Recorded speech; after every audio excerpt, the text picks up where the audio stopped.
حضرت بلال بن رباح رضی اللہ عنہ اسلام کے ابتدائی اور عظیم صحابہ کرام میں سے ہیں۔ آپ کا تعلق حبشہ سے تھا۔ آپ مکہ مکرمہ میں قبیلہ بنو جمح کے سردار امیہ بن خلف کے غلام تھے۔ آپ کے والد کا نام رباح اور والدہ کا نام حمامہ تھا۔ حضرت بلال رضی اللہ عنہ خود فرمایا کرتے تھے، میں خاندانی غلام ہوں، میرے باپ بھی غلام تھے اور میری ماں بھی ایک غلام تھی۔ یہ جملہ ان کی عاجزی، صبر اور ایمان کی گہرائی کو ظاہر کرتا ہے۔ دنیا کی نگاہ میں وہ غلام تھے، لیکن اللہ کے نزدیک ان کا مرتبہ بہت بلند تھا۔ جب نبی کریم صلی اللہ علیہ وسلم نے مکہ مکرمہ میں اللہ کی وحدانیت کی دعوت دی تو بلال رضی اللہ عنہ ان ابتدائی لوگوں میں شامل ہوئے جنہوں نے ایمان قبول کیا۔ ان کے دل میں اللہ کی محبت اور سچائی کی روشنی اتر گئی۔ جب ان کے آقا امیہ بن خلف کو پتہ چلا کہ بلال نے اسلام قبول کر لیا ہے تو اس نے ان پر ظلم و ستم کی انتہا کر دی۔ وہ بلال کو مکہ کی تپتی زمین پر ننگی پیٹھ لٹا دیتا، ان کے سینے پر بھاری پتھر رکھ دیتا اور کہتا، محمد کا انکار کر ہمارے بتوں کی عبادت کر۔ لیکن بلال رضی اللہ عنہ کی زبان سے ایک ہی لفظ نکلتا تھا، احد احد، ایک ہے ایک ہے۔ ان کے جسم پر کوڑے برستے، پتھروں سے دبایا جاتا، بچوں سے گھسیٹا جاتا، مگر ان کے دل میں ایمان کی طاقت تھی۔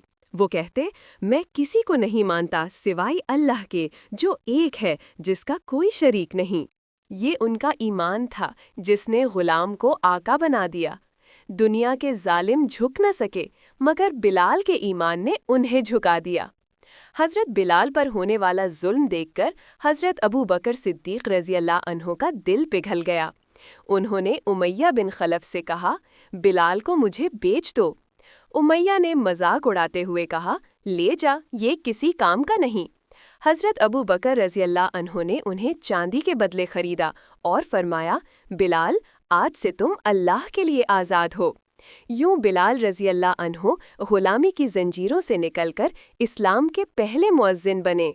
جب مدینہ منورہ میں مسجد نبوی تعمیر ہوئی تو نبی کریم صلی اللہ علیہ وسلم نے فرمایا، بلال، اذان دو تاکہ لوگوں کو نماز کی اطلاع ہو۔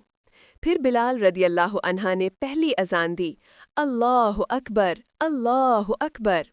ان کی آواز میں ایمان کی گونج تھی، رحمت، سکون اور نور کی خوشبو تھی۔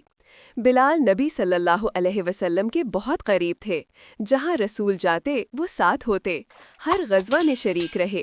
جب فتح مکہ کا دن آیا تو وہی بلال جنہیں اسی مکہ میں ستایا گیا تھا، آج اسی شہر میں کعبہ کی چھت پر چڑھ کر اذان دے رہے تھے۔ یہ اسلام کی فتح اور ایمان کی سربلندی کا لمحہ تھا۔